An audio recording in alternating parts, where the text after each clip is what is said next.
L'autre jour, je suis tombée sur une publication sur Facebook. Une diététicienne y affiche tout sourire le palmarès de la semaine, le classement des plus belles pertes de poids de ses clientes, avec des félicitations. Un vrai tableau d'honneur, avec les chiffres. Moins 2 kilos, moins 1,8 kg, moins 300 grammes. Et en lisant ça, j'ai soufflé, fort. Parce que derrière ce classement, il y a une idée qui me fait bondir, une idée fausse et toxique. L'idée que la réussite d'une semaine se mesure à un chiffre sur une balance, un samedi matin. L'idée que si tu n'as pas perdu de poids, tu ne mérites pas d'être sur le tableau. Et donc en creux, que tu as échoué. Or, il y a des semaines où tu fais tout bien et où la balance ne bouge pas. Il y a des semaines où elle remonte même, pour des raisons qui n'ont rien à voir avec ta volonté. Il y a des semaines où ton corps a déjà changé, où tu as déjà dégonflé, mais où le chiffre, lui, n'a pas encore suivi. Aujourd'hui, on va parler de cette balance qu'on a érigée en juge et de ce qu'il faudrait mesurer à la place pour reconstruire ton estime sur du solide et pas sur du sable. Si tu ne me connais pas, je m'appelle Sophie Gironi. Je suis coach en optimisation métabolique. J'ai écrit 4 livres aux éditions Thierry Soucard. J'ai aidé plus de 4000 femmes à comprendre leur corps au lieu de le combattre avec ma méthode exclusive, le programme ARG. Bienvenue dans Reset. Avant qu'on commence, un peu de transparence. Cette voix que tu entends, c'est la mienne. Ce texte, c'est moi qui l'ai écrit, chaque ligne. Mais c'est une intelligence artificielle qui l'enregistre, parce qu'il n'est pas toujours simple de réunir les conditions d'enregistrement optimales pour produire un épisode par semaine. Je préfère te le dire en clair plutôt que de faire semblant. On y va. Commençons par la balance. On lui fait une confiance aveugle, comme si le chiffre qu'elle affiche était la vérité sur ton corps. Mais réfléchis une seconde à ce qu'elle mesure. Vraiment. Elle mesure tout, absolument tout. Tes os, tes muscles, tes organes, le sang qui circule, l'eau que tu retiens, le repas d'hier qui n'a pas fini de transiter. Et dans tout ça, la graisse, ce que tu veux vraiment suivre, ne représente qu'une petite partie. Le problème, c'est que les autres composantes, elles, bougent énormément. D'un jour à l'autre, d'une heure à l'autre. Prenons l'eau.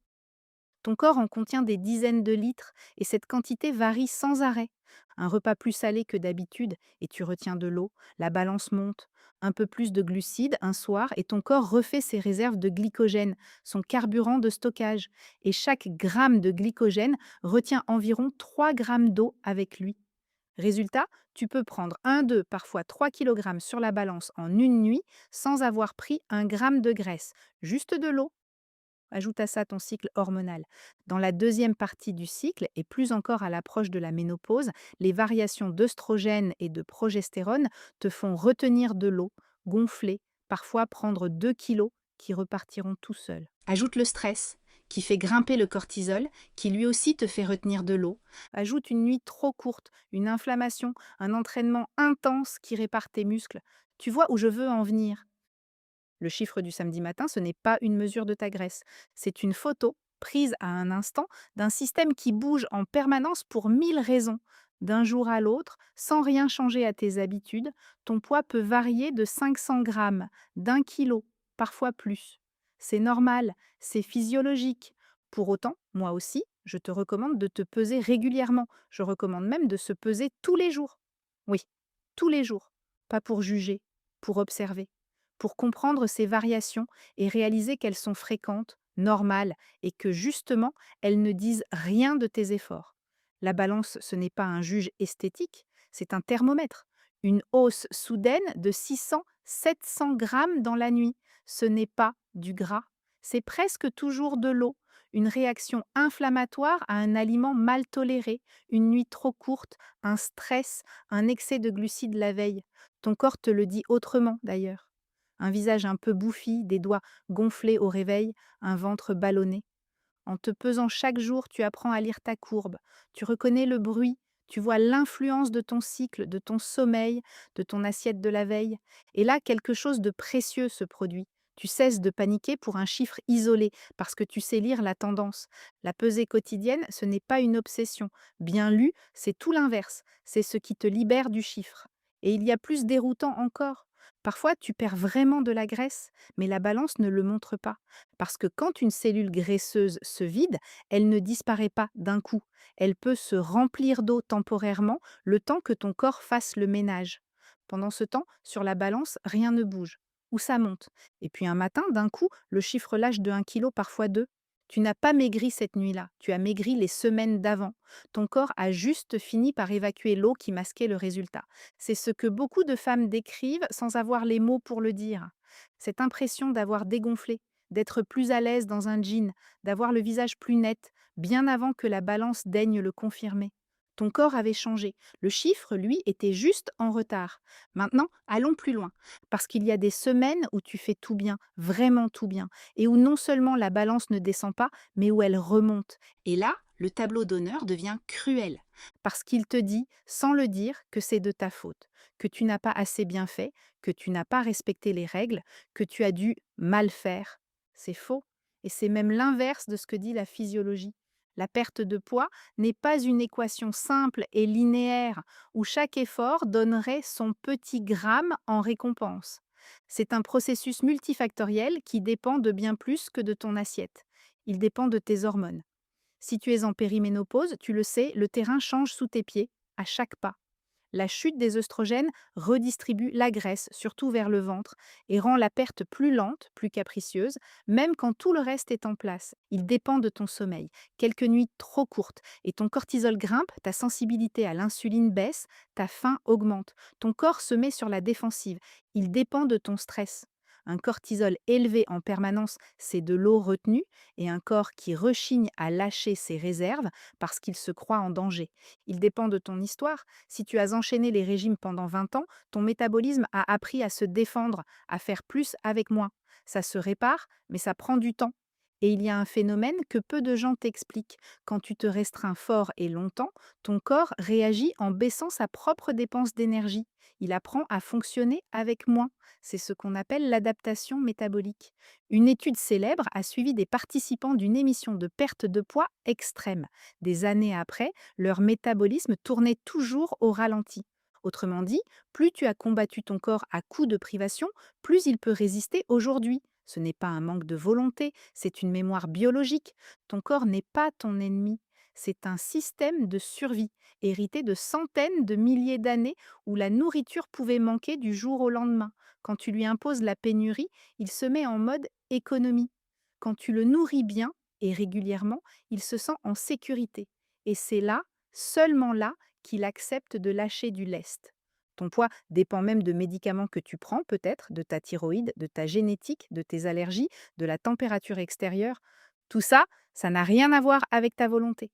Et pourtant, le tableau d'honneur, lui, ne retient qu'une chose, le chiffre, comme si tout le reste n'existait pas.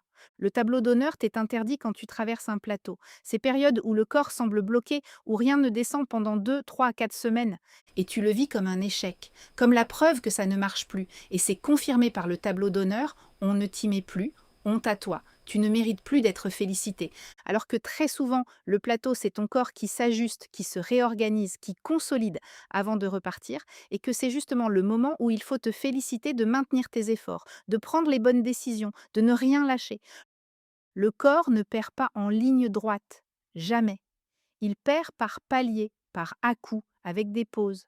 Une semaine sans perte, même une semaine de reprise, n'est pas une semaine d'échec, c'est une semaine de processus.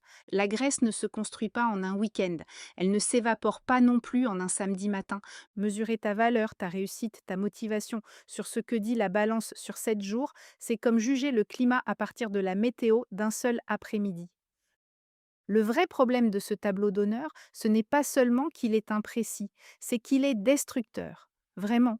Parce qu'il accroche ta valeur à quelque chose que tu ne contrôles pas complètement et qui bouge tout le temps. Quand ta réussite dépend du chiffre du samedi, voilà ce qui se passe. La semaine où il descend, tu es bien, tu es fier, tu continues. La semaine où il ne bouge pas ou qu'il remonte, tu t'effondres, tu te dis que ça ne sert à rien, tu te sens nul. Et souvent, tu lâches. C'est ça le piège. Le tableau d'honneur fabrique l'abandon. Il installe ce cycle épuisant que tu connais par cœur. Tu te prives, tu perds un peu, tu es récompensé, puis une semaine sans résultat et tout s'écroule. Tu craques, tu reprends, tu culpabilises et tu recommences le lundi suivant, avec un peu moins de confiance à chaque fois. On ne construit rien de durable sur une fondation qui tremble à chaque pesée. Pense à toutes ces femmes brillantes, capables, accomplies, qui laissent un chiffre décider de leur humeur du week-end, de leur fierté, de leur valeur. C'est une forme d'emprise. Et comme toute emprise, la première étape pour s'en libérer, c'est de la nommer. Alors voilà ce que je veux te proposer à la place. Arrête de mesurer ta réussite sur le résultat et commence à la mesurer sur tes choix parce que le résultat, la perte de poids, tu ne le contrôles qu'en partie. Il dépend de tes hormones, de ton sommeil, de ton histoire, de mille choses. Mais tes choix, eux, tu les contrôles entièrement. Est-ce que tu as mis assez de protéines dans tes assiettes cette semaine? Est-ce que tu as bougé, même un peu, chaque jour? Est-ce que tu as laissé à ton corps de vraies pauses sans grignoter du matin au soir? Est-ce que tu as repéré et évité ces petits sabotages discrets dont je te parle souvent? Est-ce que tu as tenu tes résolutions malgré une semaine difficile? Est-ce que tu as résisté à la tentation du verre de vin, de la charlotte au chocolat, de la boulangerie qui te faisait de l'œil à la sortie du boulot? Ça, ce sont tes victoires réelles. Elles méritent le tableau d'honneur. Que la balance les confirme tout de suite ou dans 3 semaines. C'est là-dessus qu'il faut reconstruire ton estime de toi et la mesure de tes réussites, sur ce que tu maîtrises, sur ce que tu peux changer, sur ta régularité, tes bons choix, ta constance, pas sur un chiffre volatile que tu attends en retenant ton souffle comme un verdict. Félicite-toi d'avoir bien mangé, même si la balance n'a pas suivi.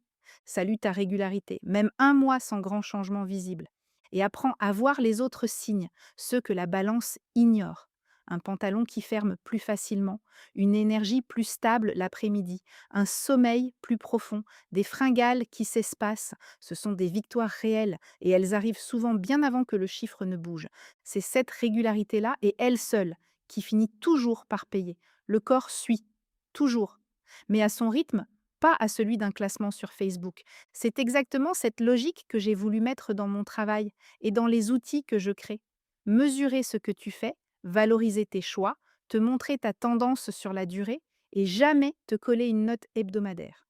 Parce qu'une femme qui apprend à se féliciter de ses bons choix et non plus à se punir d'un chiffre, c'est une femme qui ne lâche plus. Et c'est ça, au fond, qui change tout. La perte de poids n'est pas un concours hebdomadaire. Ce n'est pas un tableau d'honneur ni une médaille qu'on décroche un samedi matin.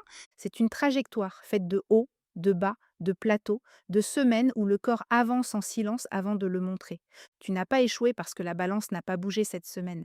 Tu échoues seulement le jour où tu abandonnes ce qui marchait à cause d'un chiffre qui n'a jamais raconté toute l'histoire. Alors descends de ce tableau d'honneur. Il n'est pas fait pour toi et il ne dit pas la vérité.